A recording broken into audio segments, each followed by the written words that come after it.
This is a song about the greatest heartbreak I've ever known. This song is called Nightingale Lane. On the street in the South London suburbs, where my first love kissed me goodbye. His lips were thin and beer-stained and tear-stained.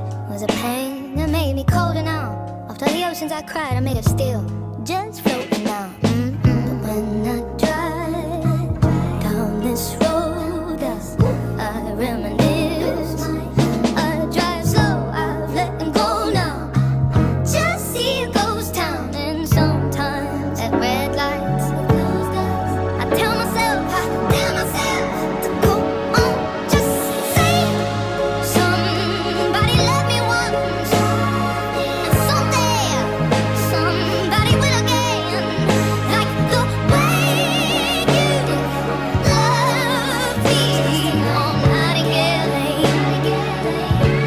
Oh no, we never made it, stranger, you saw me, it's true. I'm capable of loving someone the way I love you. It was right there, early June, next door, Park Avenue. Nightingale Lane, standing in the rain, I watched him walk away. Never took me long, all years to get over you. It was an aching I refused to feel again. And looking back now, we never were quite right for each other, baby. But in the absence of passion in my life, I remember how alive love once was. And I sigh when I drive down this road, I reminisce. I drive slow, I've let go now. Just see a ghost town, and sometimes